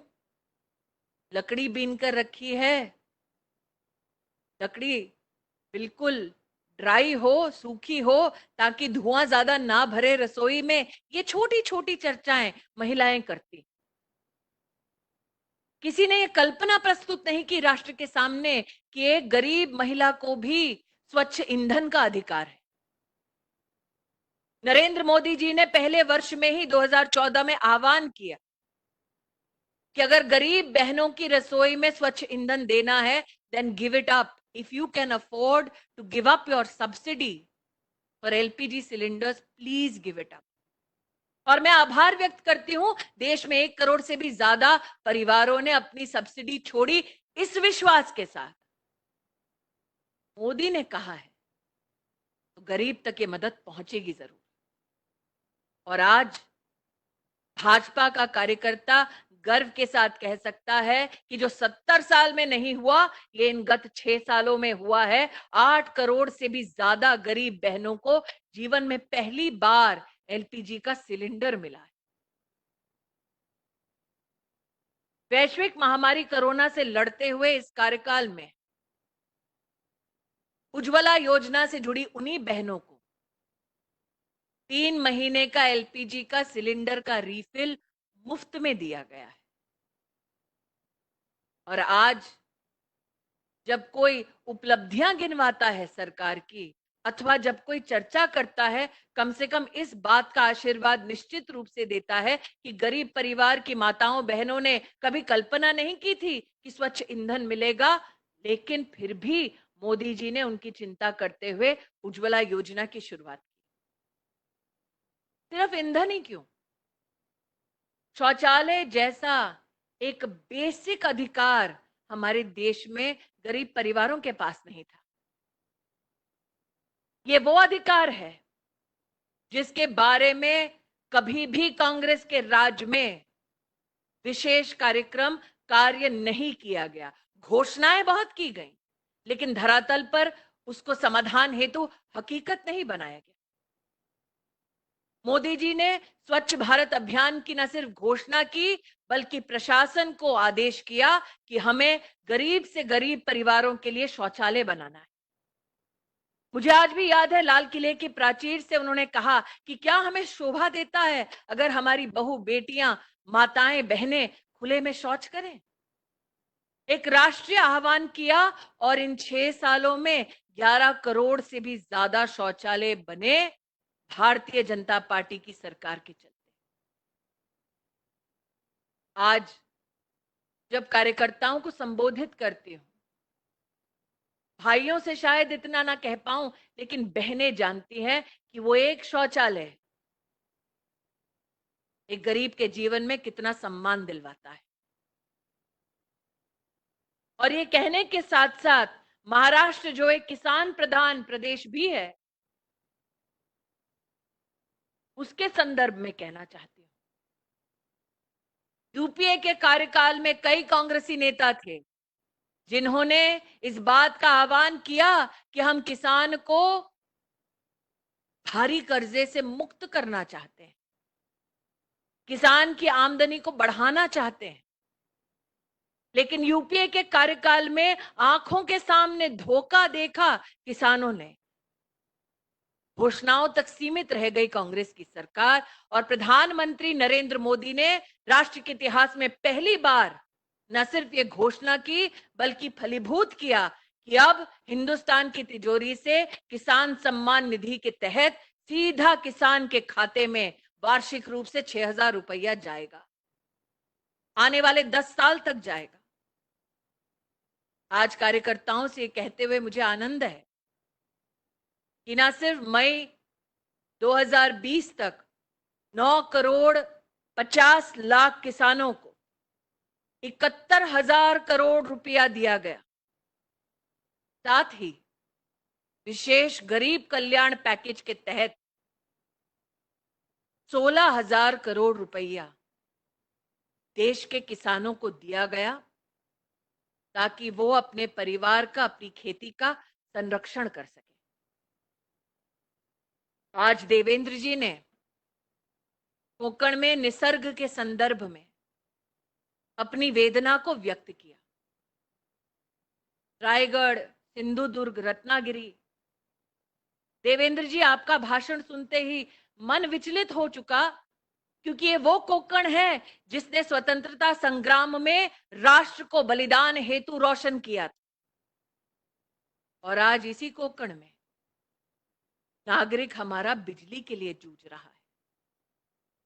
चक्रवात के समय और उसके बाद कोंकण का नागरिक किसी बस की शेल्टर के नीचे अपने आप को बचाने का प्रयास कर रहा है। इससे बड़ा दुर्भाग्य हमारा नहीं हो सकता। आज मैं कोंकण प्रांत के नागरिकों को आश्वस्त करना चाहती हूं कि भले ही देवेंद्र जी माजी मुख्यमंत्री हैं, भले ही नारायण राणे जी पूर्व मुख्यमंत्री हैं, लेकिन भारतीय जनता पार्टी का संस्कार ये कि भले ही आघाड़ी की सरकार कोई काम ना करे, हमारा नेतृत्व, हमारे कार्यकर्ता आपके साथ कंधे से कंधा मिलाकर इस परिस्थिति में काम करेंगे। कोंकण का नागरिक, महाराष्ट्र का नागरिक ब्लू इकोनॉमी के बारे में बहुत ही प्रोत्साहित किया जाता है। आज उनके लिए मेरा एक निवेदन है। माननीय प्रधानमंत्री जी ने विशेष रूप से 1 लाख करोड़ के एग्री इंफ्रा प्रोजेक्ट्स की घोषणा की, जिसके अंतर्गत प्रधानमंत्री मत्स्य संपदा योजना के लिए 20,000 करोड़ का आवंटन किया गया है। साथ ही एक्वाकल्चर के लिए 11,000 करोड़ का आवंटन किया गया है और 9,000 करोड़ विशेष कोल्ड चेन के लिए और फिशिंग हार्बर के लिए घोषित हुआ है।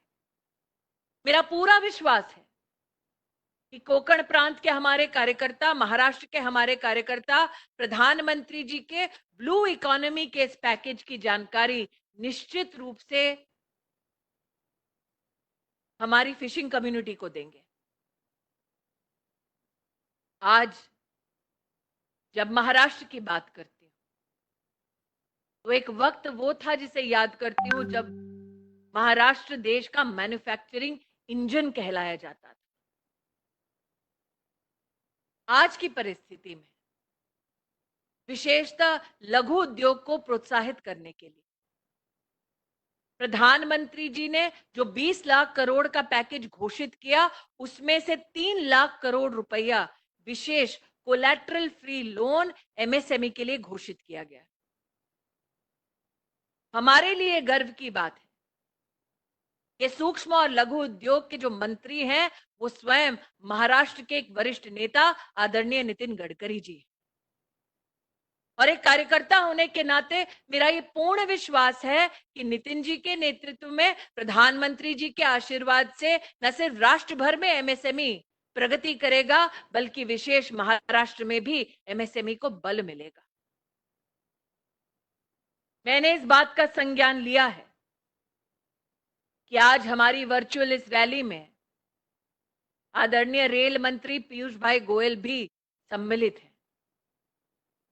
मुझे आज भी याद है वो मंजर जब पीयूष गोयल जी भारत सरकार के प्रति बार बार महाराष्ट्र सरकार से निवेदन करते कि अगर कोई भी प्रवासी मजदूर है जो अपने प्रदेशों में लौटना चाहता है तो भारत सरकार, भारतीय रेल उनकी व्यवस्थाओं को करने के लिए सुदृढ़ प्रयास कर रही है। 2-3 दिन तक महाराष्ट्र की सरकार इस कश्मकश में रही कि राजनीति कैसे हो। लेकिन एक कार्यकर्ता होने के नाते आज महाराष्ट्र भारतीय जनता पार्टी प्रदेश का कार्यकर्ता इस बात का संतोष कर सकता है कि पीयूष गोयल जी के नेतृत्व में, मोदी जी के आशीर्वाद से, अमित शाह जी के सहयोग से 60 लाख से भी ज्यादा हमारे प्रवासी मजदूर 4,000 से भी ज्यादा श्रमिक ट्रेनों के माध्यम से अपने घरों में लौटे हैं। इसका 80% खर्चा, 85% खर्चा भारत सरकार ने व्यय किया है। ये बातें कहना आज इसलिए जरूरी है क्योंकि कहीं ना कहीं प्रदेश में एक भ्रम की स्थिति को बनाया जा रहा है, और भ्रम की स्थिति को बनाने के पीछे कारण मात्र एक, हम काम करेंगे नहीं, लेकिन अगर भाजपा काम करेगी तो उन्हें करने देंगे नहीं। और इसीलिए आज मैंने कहा अगर कोई भी प्रवासी कि कांग्रेस कल्चर पूर्ण रूप से लिप्त कर चुका है उन लोगों को जो आज सरकार चला रही है। और ये कांग्रेस कल्चर है क्या? जब जब राष्ट्र को चुनौती का सामना करना पड़ता है तब तब ये कांग्रेस कल्चर विवश होता है कि राष्ट्र की क्षमता पर प्रश्न चिन्ह लगाए। और प्रश्न चिन्ह लगाते हैं कौन? वो जिन्होंने 50 साल की उम्र में एक नौकरी अपने दम पर नहीं। ये वो सज्जन है जो सब प्रश्न करते हैं भारत की सेना से जब एयर स्ट्राइक होता है पाकिस्तान। ये वो सज्जन है जो हिंदुस्तान की सेना से प्रमाण मांगते हैं कि दुश्मन को कैसे आपने हराया अथवा दुश्मन पर आपने कैसे प्रहार किया। अरे ये वो सज्जन है, ये वो पार्टी है जब देश की संसद में चर्चा होती है कि कैसे पाकिस्तान, बांग्लादेश और अफगानिस्तान में हिंदू, सिख, बौद्ध, पारसी, जूस प्रताड़ित हो रहे हैं, उनको हिंदुस्तान में शरण दी जाए। ये वो पार्टी है जो हिंदू, बुद्ध, सिख, पारसी, जैन इनका विरोध करते हैं। ये वो पार्टी है, ये वो सज्जन है, ये वो परिवार है जो तब आवाज उठाता है जब धारा 370 को हटाने का ऐतिहासिक निर्णय नरेंद्र मोदी लेते हैं और उसकी चर्चा होती है देश की संसद में। ये वो निर्लज लोग हैं जो खड़े होकर हिंदुस्तान के संविधान पर प्रश्न चिन्ह लगाते हैं, संसद पर प्रश्न चिन्ह लगाते हैं कि क्या संसद में इतनी ताकत है कि वो धारा 370 हटा दे। आज जब दीप प्रज्वलित हुआ, सामने निश्चित रूप से श्यामा प्रसाद मुखर्जी जी का चित्र रहा होगा। मां भारती की आप सब वंदना करके ही इस कार्यक्रम को शुरू कर पाए। वर्षों वर्ष भाजपा के कार्यकर्ताओं ने कहा जहां हुए बलिदान मुखर्जी वो कश्मीर हमारा है, और उस बलिदान को श्रद्धांजलि मिली। कश्मीर से लेकर कन्याकुमारी तक एक संवैधानिक सूत्र में हिंदुस्तान को बांधा नरेंद्र मोदी ने, क्योंकि जनता ने आशीर्वाद दिया, कार्यकर्ता ने सहयोग किया। आज जब आप सबको संबोधित कर रही हूं और उस सज्जन की बात कर रही हूं जो अमेठी छोड़कर अब वायनाड में स्थापित हैं, तब ये भी याद करती हूं कि चुनाव में कैसे मंदिर मंदिर घूम रहे थे ताकि फोटो अच्छी आ जाए। लोगों को आश्वस्त कर रहे थे कि मैं हिंदुत्व और हिंदुइज्म के अगेंस्ट नहीं हूं।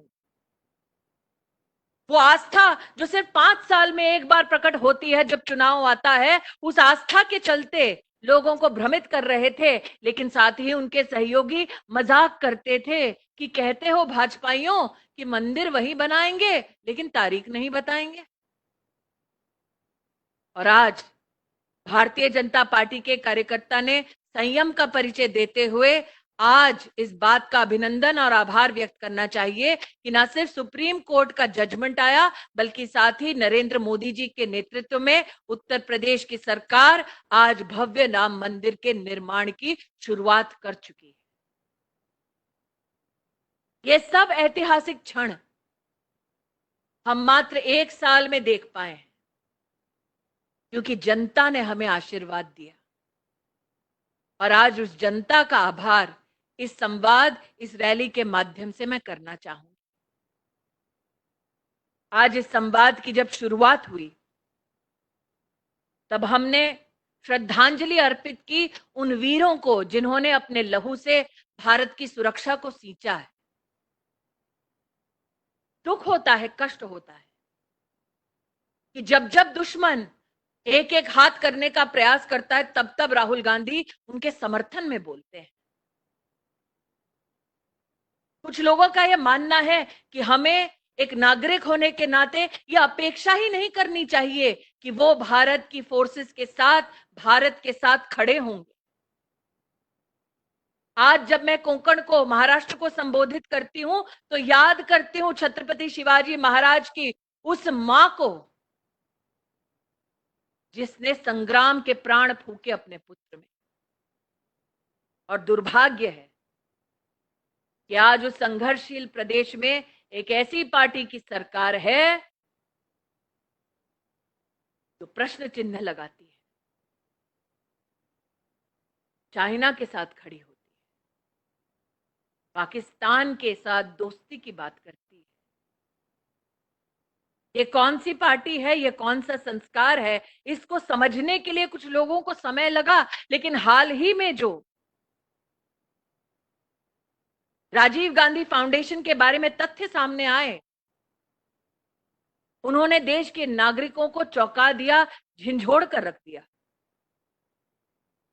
राजीव गांधी फाउंडेशन के कर्ता धर्ता कौन? 3, सोनिया, राहुल और प्रियंका गांधी। राजीव गांधी फाउंडेशन का कृत्य क्या? चाइना की एम्बेसी से पैसा लेना। राजीव गांधी फाउंडेशन का कृत्य क्या? जो प्रधानमंत्री रिलीफ फंड में देश का नागरिक डोनेशन देता है उससे पैसा निकालकर अपनी फाउंडेशन में दे देना। मैंने जीवन में नहीं सोचा था कि राष्ट्र का नागरिक जब किसी आपदा में अपने दूसरे नागरिकों की मदद करने के लिए अपना पेट काट के दान देता है, वो पैसा भी खाने की क्षमता गांधी खानदान में है। कहां वो जिजाऊ जिसने प्रेरित किया संग्राम के लिए, और कहा ये मां जो बच्चों के साथ देश को लूटने की कोई कसर नहीं छोड़ती। और स्तब्ध तो मैं तब रह गई जब राजीव गांधी फाउंडेशन के एक ऐसे तथ्य को मैंने देखा जिसके माध्यम से राष्ट्र को पता चला कि 1991 में मनमोहन सिंह जी जब वित्त मंत्री थे तो उन्होंने घोषणा की बजट में, जिस फाउंडेशन की कर्ता धर्ता सोनिया जी हैं, उसको भारत के बजट से 100 करोड़ रुपया दिया जाएगा। स्तब्ध तो मैं तब थी जब मैंने देखा कि राजीव गांधी फाउंडेशन में न सिर्फ मनमोहन सिंह जी ने वित्त मंत्री होने के नाते 100 करोड़ रुपया देने की घोषणा की, बल्कि साथ ही जब यूपीए की सरकार थी तो 7 मंत्रालयों ने और भारत सरकार के 11 पीएसयूज ने पैसा दिया इस ऐसे फाउंडेशन को जो चलाती सिर्फ सोनिया जी और उनके 2 बच्चे हैं। शायद पॉलिटिकल हफ्ता देने का इससे सुनहरा उदाहरण देश की राजनीति में नहीं देखा गया होगा। क्योंकि मुझे आज भी याद है यूपीए के कार्यकाल में जब प्रधानमंत्री किसको बनाया जाए उसकी चर्चा हो रही थी तो अचानक से मनमोहन सिंह जी का नाम प्रेषित हुआ। इसके पीछे का कारण क्या था? आज राजीव गांधी फाउंडेशन के दस्तावेजों को देखकर समझ आ रहा है। इसलिए आज जितने कार्यकर्ता, जितने नागरिक जुड़े हैं, उनसे कहना चाहती हूं कि जब तक कांग्रेस कल्चर अपनी गिरफ्त में महाराष्ट्र को रखेगा तब तक हमें चैन की सांस नहीं लेना है। कांग्रेसीकरण हुआ सरकार का, इसीलिए पालघर में साधुओं का मॉब लिंचिंग हुआ। एक कड़वा सत्य यह भी है, कांग्रेसीकरण हुआ सरकार का महाराष्ट्र में, इसीलिए आज बॉडी बैग के नाम पर भी घोटाला करने का दुस्साहस कुछ लोग करते हैं। नागरिकों को मात्र इस बात का आश्वासन देती हूं कि हर विपदा की घड़ी में भाजपा आपके साथ रहेगा, और कार्यकर्ताओं से आह्वान करती हूं कि आघाड़ी सरकार जहां जहां पूरी ना पड़े। गर्व होता है जब देवेंद्र फडणवीस जी स्वयं जाते हैं अस्पतालों में अथवा दूसरी जगह पर पीड़ित लोगों से मिलने के लिए, गर्व होता है। और साथ ही एक निवेदन और, इस वायरस से बचने के लिए अब तक कोई वैक्सीन नहीं बनाया गया है। महाराष्ट्र आज नंबर 1 की पायदान पर है कोविड के केसेस को लेकर। इसलिए विशेष रूप से हम सतर्क रहें, 2 गज की दूरी बनाकर रहें और फेस का कवर सदैव सुनिश्चित करें, न सिर्फ अपने लिए बल्कि उनके लिए भी जिनसे हम चर्चाएं करते हैं, जिनके संग हम रहते हैं। वैश्विक महामारी कोरोना से हम दृढ़ता से लड़कर जीत पाएंगे, ये विश्वास इस बात से उत्पन्न होता है कि मार्च के महीने में कोरोना से रिकवरी का रेट मात्र 7% था और आज हमारा रिकवरी रेट 57% है। जनता के साथ समन्वय के माध्यम से धीरे धीरे इस महामारी से हम जीत पाएंगे। आज इसी विश्वास को व्यक्त करते हुए भाजपा महाराष्ट्र प्रदेश के सभी वरिष्ठों को, जिनके संगठन संस्कार की वजह से आज मैं यहां खड़ी हूं, उनको अपनी ओर से आभार व्यक्त करती हूं। रैली के प्रमुख बावनकुले जी को भी, साथ में कोटेचा जी को, सरोज पांडे जी को, पूनम महाजन जी को, विनोद तावड़े जी को, सुनील करजतकर जी को, सभी लोगों को आज इस सफल आयोजन के लिए बहुत बहुत अभिनंदन देती हूं। जय हिंद, जय महाराष्ट्र।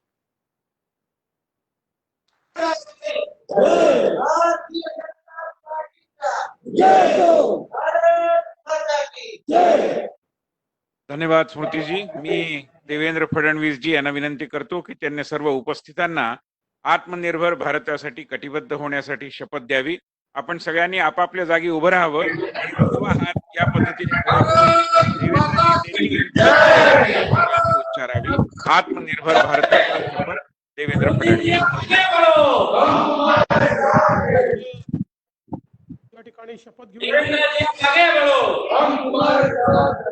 मी माननीय पंतप्रधानांच्या आव्हानानुसार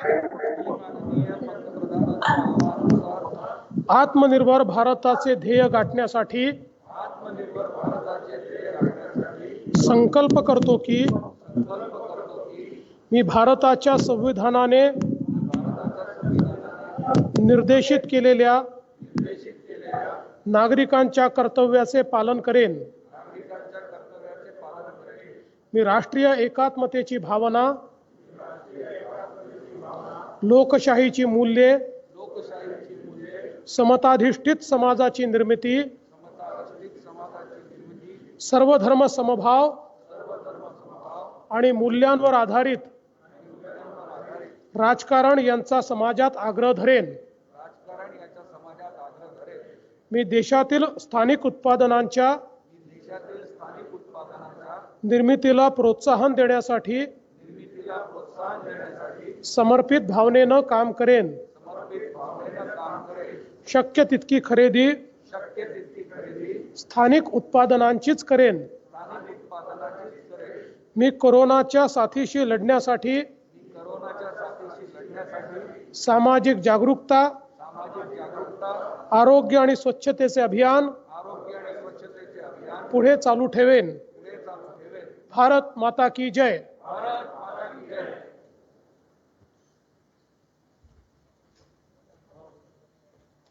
धन्यवाद. यानंतर श्री प्रसाद लाड आपले आमदार हे आभार प्रदर्शन करतील आणि त्यानंतर कार्यक्रम संपेल.